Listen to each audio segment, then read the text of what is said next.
नमस्कार, मैं सुशील यादव हमारे YouTube channel smart study zone में आप सभी का स्वागत करता हूं।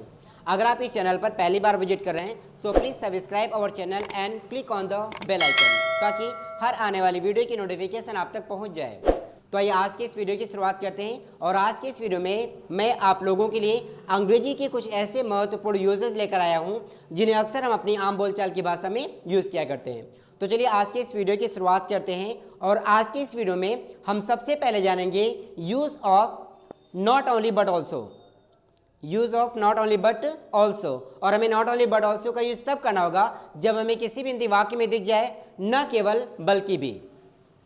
क्या दिखेगा? न केवल बल्कि भी। और यहाँ पर अगर आपका टेंस प्रेजेंट रहेगा तो हमें अपने सब्जेक्ट्स के according is am are helping verbs के रूप में लगाना है, और यदि हमारा टेंस पास्ट हो गया तो हमें सब्जेक्ट्स के अकॉर्डिंग वज या वर का यूज़ करना होगा, और यदि हमारा टेंस फ्यूचर हो गया तो हमें सारे के सारे सब्जेक्ट्स के साथ में विल बी का यूज़ करना होगा। तो आइए हम इस यूज़ को एग्जाम्पल के माध्यम से समझते हैं। अगर हमें ये कहना हो आप न केवल एक अध्यापक हैं बल्कि एक संरक्षक भी हैं, आप न केवल एक अध्यापक हैं बल्कि एक संरक्षक भी हैं, तो हमें इस सेंटेंस को इंग्लिश में कैसे कहना होगा? We have to say you are not only a teacher but also a guardian. You are not only a teacher but also a guardian. अगर हमें ये कहना हो मैं न केवल एक बल्लेबाज हूँ बल्कि एक गेंदबाज भी हूँ, मैं न केवल एक बल्लेबाज हूँ बल्कि एक गेंदबाज भी हूँ, यानी एक ऐसा व्यक्ति जिसे बैटिंग और बॉलिंग दोनों आता है, तो भाई वो यही कहेगा ना कि मैं न केवल एक बल्लेबाज हूँ बल्कि एक गेंदबाज भी हूँ।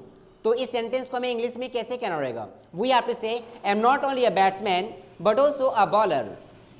I am not only a batsman but also a bowler. अगर हमें ये कहना हो नेहा न केवल एक डॉक्टर है बल्कि एक गृहिणी भी है।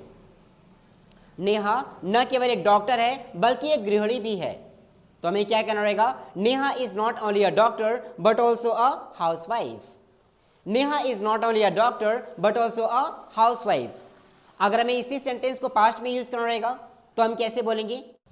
मोहन न केवल एक अध्यापक था बल्कि एक गायक भी था।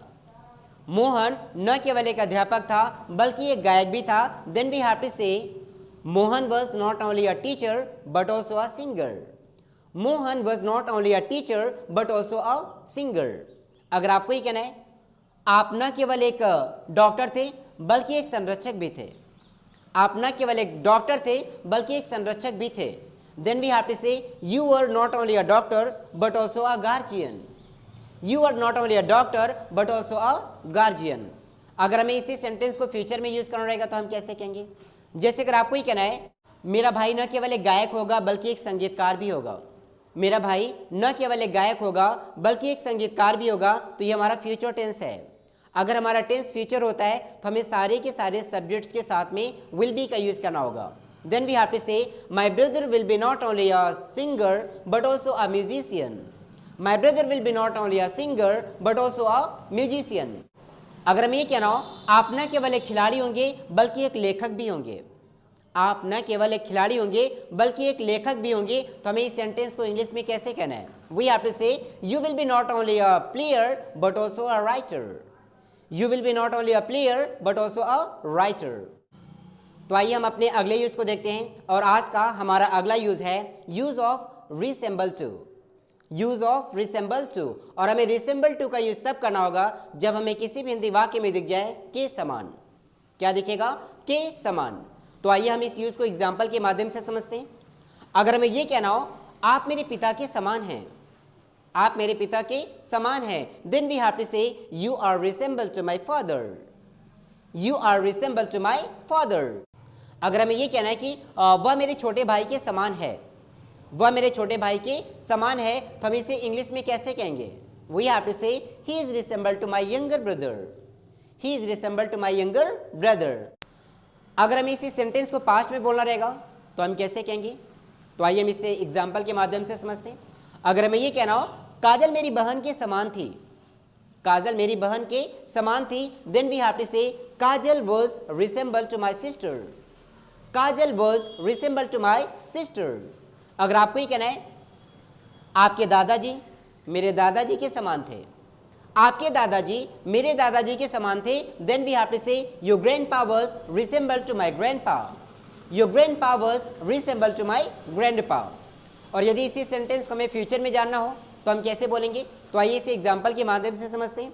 अगर हमें ये कहना हो वह मेरी छोटी बहन के समान होगी, वह मेरी छोटी बहन के समान होगी, then we have to say she will be resemble to my younger sister, she will be resemble to my younger sister.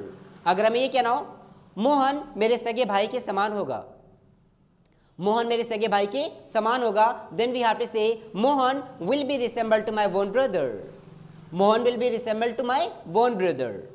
तो आइए हम आज का अपना अगला यूज देखते हैं, और आज का हमारा अगला यूज है यूज ऑफ एज। और हमें एज का यूज तब करना होगा जब हमें किसी भी हिंदी वाक्य में दिख जाए ऐसा जैसे। क्या दिखेगा? ऐसा जैसे। जब हमें ये सारे शब्द देखने को मिलते हैं ऐसा जैसे, तो हमें वहां पे यूज करना रहेगा as for both Hindi words, यानी दोनों हिंदी के शब्दों के लिए हमें एज का ही यूज करना होगा। तो चलिए हम इसे एग्जाम्पल के माध्यम से समझते हैं।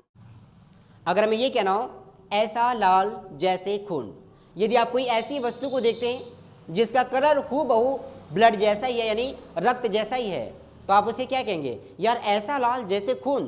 तो आप उसे देख के कहिएगा as red as blood, as red as blood.